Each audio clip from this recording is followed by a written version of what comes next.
Hey everybody, this is Bill Murphy here with MMORPG.com, and I've got the man, the myth, the legend. That's the second time I've said that today, but this is the time I mean it. Sorry, Rich Vogel. Sorry, Rich Vogel. You too, Rich. You too, Rich. Richard Garriott. Richard, nice to see you, sir. How you doing? Of course, pleasure. Thank you. So obviously we're here to see Ultima Online. No, I'm kidding. We're here to see Shroud of the Avatar. The spiritual successor. The spiritual successor. And why don't you tell us what you're showing here at the show floor with the Plantronics booth? Well, of course, one thing we're showing here at Plantronics booth is the great Plantronics new headsets. By virtue of showing how Shroud of the Avatar is working here. This is what we call Release 6. Okay. We've because we're a crowd-funded, crowd-sourced game. We're also developing, in full view of the public. Yes. So every month we have a release. Here at E3, we're showing Release 6. Okay. Next month will be Release 7, and we're going to keep that process up until the game's finally done. And we can all count, so we'll get there. Yes, exactly. It'll be about 10 or 12 when 10 or 12. When we finally go to 24/7 access. Towards the end of this year. Toward the end of the year. Toward the end of the year. So with Release 6, what's sort of like the highlights of Release 6 for players who haven't been following? Well, what we did is this has been kind of a cleanup round where we just put in crafting, we just put in the first basis of combat. You could run around with torches and lighting, the day-night cycles, all that stuff went in. And so that was the first time we had all those pieces working. Okay. So we took one cycle to try to really punch up the visuals. So the biggest change for this particular one was the aesthetics. Okay. But the next one that people are working on, we're going to get back into what I call feature releases again. Okay. And so with 7, what will be the goal with the 7's release? So 7, the crafting should be filled out. The combat is now skillful. Okay. Right now we have a really kind of very primitive, just stand in front of each other and whack each other kind of combat. So you should be able to pump the skills and really kind of customize your character's growth path in much more detail. And similarly with the crafting, you can now finally, even in this version, go out and find all the raw materials, whether that's wood or herbs or other kinds of reagents. But now it'll have all the recipes in there to where you can actually craft all those finished goods that the players will be able to create. Very cool, which is obviously a big part of the game because the economy is entirely player-driven. Well, in fact, I think that's one of the big things that is true of what I think made Ultima's great, especially Ultima Online, that isn't seen very much in role-playing games. Yeah. Role-playing games are more often Yes. really combat games where you might be able to do some crafting on the side, but if you're not a combatant, you don't really get anywhere. The crafting is sort of an augmentation. Yeah. And in our games, in Ultima Online and now Shroud of the Avatar, the crafting is a fully developed alternative path where people never need to get involved in combat. They can just be a blacksmith. They can just be a blacksmith, gardener, leatherworker, you pick it, you name it, and all those are very rich and deep. Now, a lot of that comes right into play with some of the new stuff, the new not Kickstarter because that's not where we're at anymore, but the new backer tiers for Shroud. That's right. Avatar, right? Yeah, and so what we try to do for our backers is, anybody that backs at all, if it's at, I think, $50 level or so, then you get to come in and that's basically pre-ordering the game in our mind, and that means you get to come and participate all through the alphas and the betas. We also then let people, we've already had the tiers where people can have property, a village home up to a big castle. The big castle costs a lot. A lot, like $10,000 a lot. But there was a lot of pressure from a lot of our guilds and previous groups. They wanted to be able to pre-organize, wanted to be able to count on the fact that they could start the game with an entire town of lots to split amongst their guild.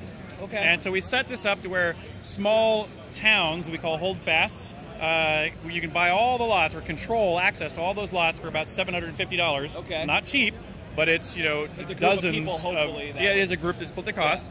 All the way up through bigger cities, which go all the way up to $4,000, but that's hundreds of lots you control at that level. And that's only in the multiplayer version. If you were playing just the single-player version, will you still be able to have your own house in that single-player story kind of campaign? Yeah, so there's interesting. Solo player can be played two ways, offline and online. Okay. If you're playing solo player online, you still see all the shops and NPCs that everyone has built, just like the massively multiplayer game. By the computer. The shopkeepers of those players are controlled by the computer. Yeah. But the decoration of their houses is whatever somebody else put in their house. You just don't see and it them. Updates? Does it update? It updates That's cool. in real time if you're playing online. Okay. But we know, like, at least for me, I also want to play when I'm on the airplane because I travel so much. So we have an offline mode also. Awesome. But that is firewalled from the data associated with your online character. Okay, that's very cool. Now, when it comes to the online and offline, for people that maybe haven't played it yet, play one of the releases, is that a seamless transition, or is it something you pick out at the start, like Diablo, when you would pick offline or? So you can create either an offline character and or an online character, but those two will never meet. They're separate. They're separate. Okay. But an online character can start solo player and then transition into multiplayer. Oh, that's seamless. And he can't go back? No, you can go back. Oh, okay. Also, you can't escape a combat in the middle of a combat by switching modes. We restrict that. That's what I was going to do. But as long as you're playing online, what that really means is that the servers are validating all the activity, all the transactions, any house that gets built, any movement of furniture are all validated by the server. So everything updates to everybody, whether you're playing solo, friends, or open multiplayer. That's awesome. It's always connected, even if you don't want it to be. Exactly. Okay, and there's one more thing I wanted to ask you about because it caught my eye. What's that?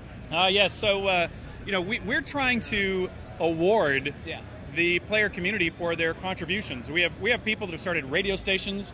We have people that have built something called the College of Arms, where they not only help organize and codify what each individual player's coat of arms looks like, but actually have written a tool to where it wraps it up in a way that the game can directly import.